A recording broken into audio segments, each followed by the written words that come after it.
Current GK तक में आप सभी का स्वागत है। आज की इस वीडियो में सीआईएसएफ कांस्टेबल फायरमैन की न्यू भर्ती का सिलेबस के बारे में इस वीडियो में वर्णन करने वाले हैं कि आपका सिलेबस क्या है, कितना नंबर का प्रश्न पूछा जाएगा, निगेटिव होगा या नहीं।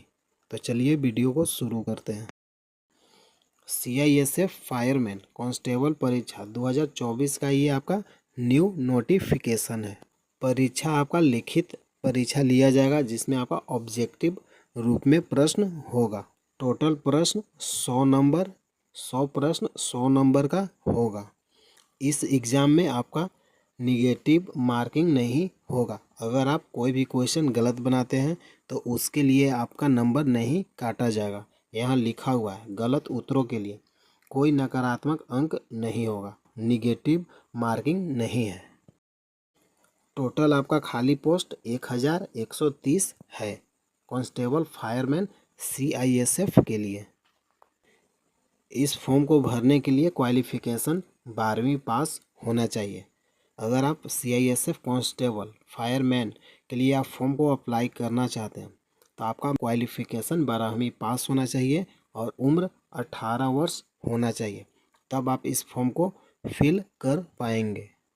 सीआईएसएफ फायरमैन आवेदन करने के लिए आपका तारीख 31 अगस्त को रिलीज कर दिया जाएगा। 31 अगस्त से आप सीआईएसएफ के लिए आवेदन कर सकते हैं। लास्ट आपका डेट है 30 सितंबर। 31 अगस्त से शुरू होगा और 30 सितंबर को रात्रि 11 बजे तक आपका अप्लाई होगा। अगर आप इस फॉर्म को भरते वक्त कोई भी मिस्टेक या त्रुटि हो जाती है तो आप 10 से 12 अक्टूबर को 2 दिन अपना सुधार कर सकते हैं। इसके लिए आपका साइट ओपन किया जाएगा। सीआईएसएफ फायरमैन के लिए लिमिट एज है 18 वर्ष और लास्ट एज है 23 वर्ष। ये आपका एग्ज़ाम का सिलेबस है। पहला आपका रीजनिंग पूछा जाएगा, 25 प्रश्न 25 नंबर का रीजनिंग पूछा जाएगा। दूसरा में आपका जीके साइंस करेंट अफेयर से 25 प्रश्न 25 नंबर का रहेगा। और तीसरा है मैथ से टोटल आपका 25 प्रश्न 25 नंबर का रहेगा। अगर आपका इंग्लिश ग्रामर अच्छा है तो आप इंग्लिश सिलेक्ट कीजिएगा, तो आपका इंग्लिश ग्रामर से 25 प्रश्न रहेगा 25 नंबर का। अगर आप हिंदी व्याकरण को सिलेक्ट करते हैं तो आपका हिंदी व्याकरण से 25 प्रश्न रहेगा, जिसके लिए 25 नंबर का 25 प्रश्न 25 नंबर का रहेगा। टोटल 100 प्रश्न पूछा जाएगा, जिसके लिए आपको 120 मिनट का समय दिया जाएगा। जीके जीएस करेंट अफेयर से संबंधित आपका ये सिलेबस है। पहला सब्जेक्ट है history, geography, current affair, book and authors, polity, sports, award and prizes. अगला टॉपिक है इम्पोर्टेंट डेज। अगला टॉपिक है इकोनॉमी। अगला टॉपिक है कैपिटल एंड करेंसी।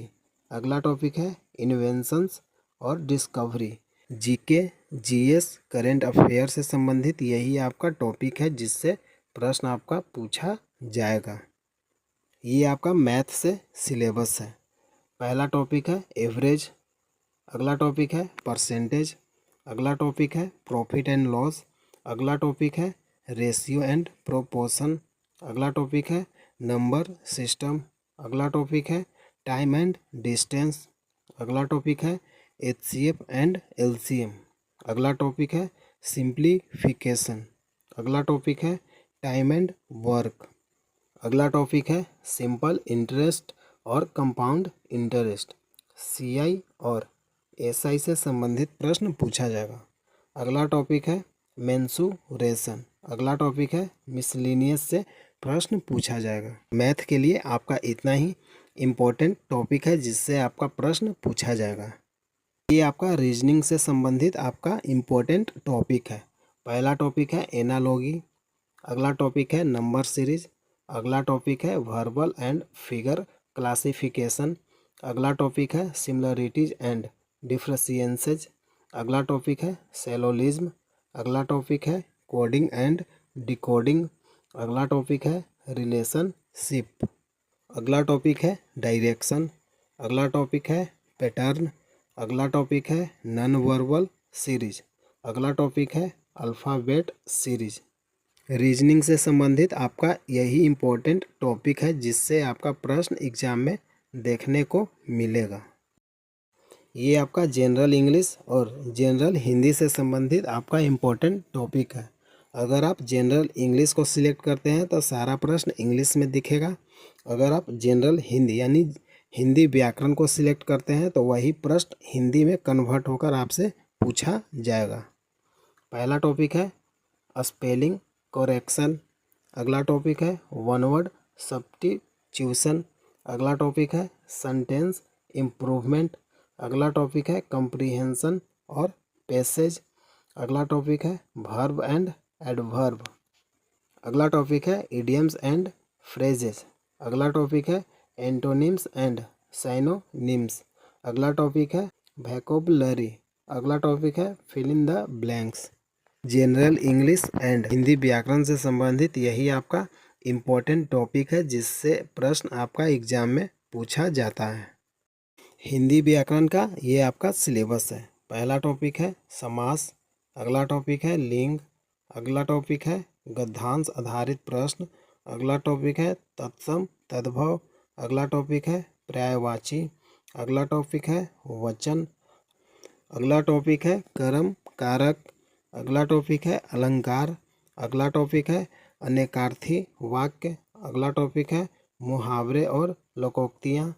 अगला टॉपिक है शुद्ध अशुद्ध वाक्य।